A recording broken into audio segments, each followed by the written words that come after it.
No is a complete sentence. That's a quote from Lamott and is relevant today because in today's Higher Energetic Resonance Inspirations episode, I'm talking about boundaries. Hello, my name is Carol May Whittick. I support women to bloom into their midlife through creativity and spiritual life coaching. Yes, today I'm talking about boundaries, and boundaries are relevant to us all through our lives. But as we get into our midlife, and if we want to be able to bloom into midlife and find our own footing, we need to be able to confidently establish some boundaries. And then this is also especially important and pertinent when it comes to the period of time that we are. We're in the season, the holiday season, and everybody wants a piece of everybody else. And we have so much expectation about what we should be doing and where we should be going that oftentimes we're giving out so much of ourselves and we don't even realize or check in with what's right for us. So that's when it's especially important to establish those boundaries, and especially in midlife when we're going through so many changes that we can feel completely spent out from energy, from emotions, not really knowing what's happening and the changes that are going through our lives and wanting to move forward. But the only way that we can really move forward and, as I say, bloom into midlife is if we know where we're planted, if we know that we have the boundaries on what is right for us and what is not right for us, and be able to establish those. So in this episode, I'm just going to delve deeper into what that can mean, what that can look like for yourself, and things that you can do, especially during this holiday season. Why is it important to establish boundaries? Boundaries are important because it gives us the space first to really find out where we are, what we want, what is right for us and what is not right for us, and then to work from there. Oftentimes we find ourselves giving and doing so much that we don't know whether we're coming or going, whether we like what we say we like or like the people that we say we're around, because we feel that we should be doing things and not really checking into what it is that we can do. And when we arrive at midlife and we've spent a lifetime of giving out to so many people, it can be really disorientating trying to find out why we don't feel at peace with ourselves, why we can't settle within ourselves, why we're going through all of these things. And now more than ever is the time to find out who you are when you don't have all the responsibilities, when you're not answering every beck and call, when you probably have more space now because your responsibilities or your children or your job are easing away and they don't require so much of you to be there all the time. Now is a great time to ask, are the things that I'm continually giving out to giving back to me? Is there a way that I can find out what my higher energetic resonance is? How can I calibrate to that? And how can I remain there? And the way that you remain there is by managing how you stay there and managing who comes near you and how they respond to you.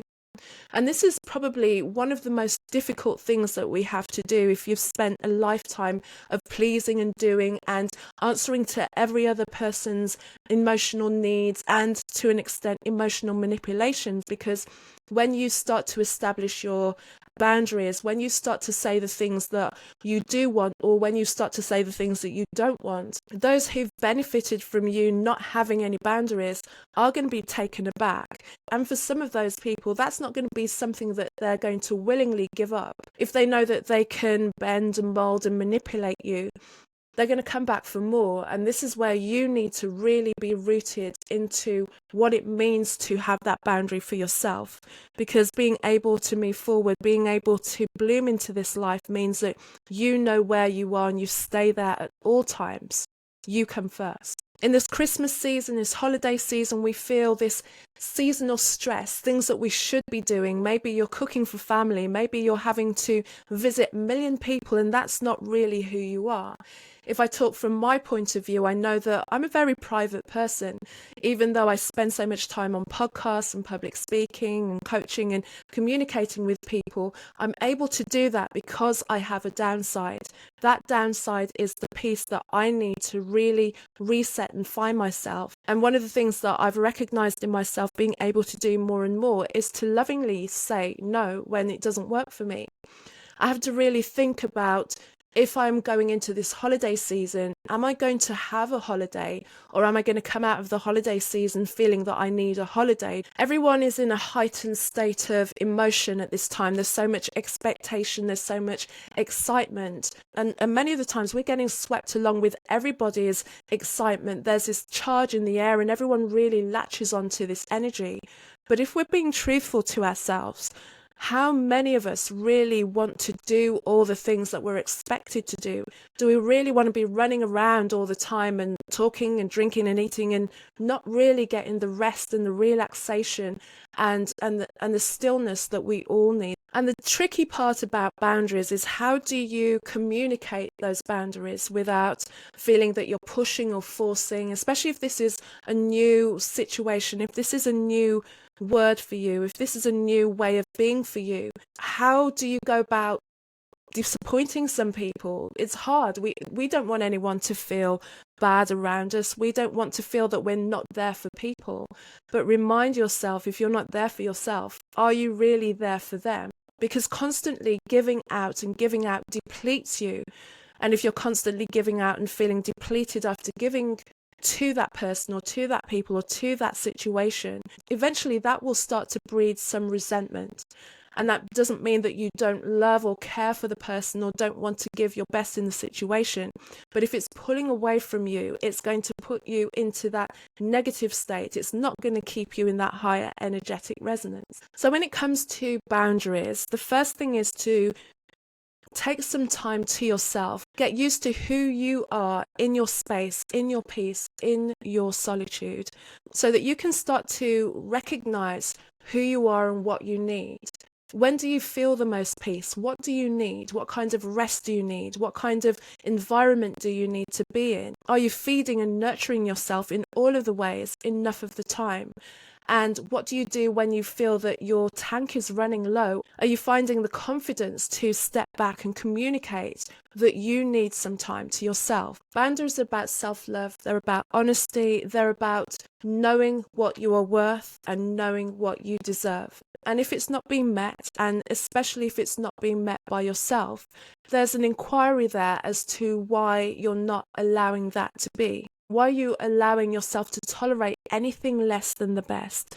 Because do you not believe that you deserve the best? How can you be the best for others if you're not starting with the best of yourself? And at the beginning of every episode of Her Conversations, which is the interview platform, the interview podcast that I do, I ask my guests, HER is an acronym for higher energetic resonance.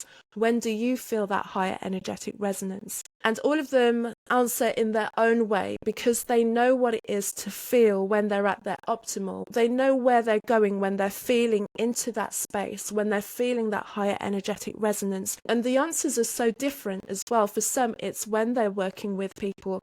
For others, it's when they're in nature. For others, it's when they're in art or reading or playing music. And I ask the question of you, when do you feel that higher energetic resonance?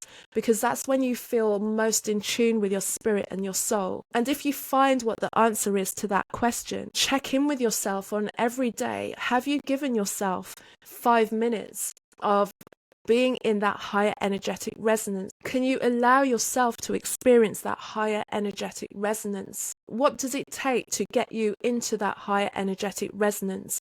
And can you bring that to yourself every day? And to help you with that as well, to get you in a state, I invite you to download for free my midlife meditation that I've created. And this is something that you can listen to at any time as well. It's not just about sitting on the mat.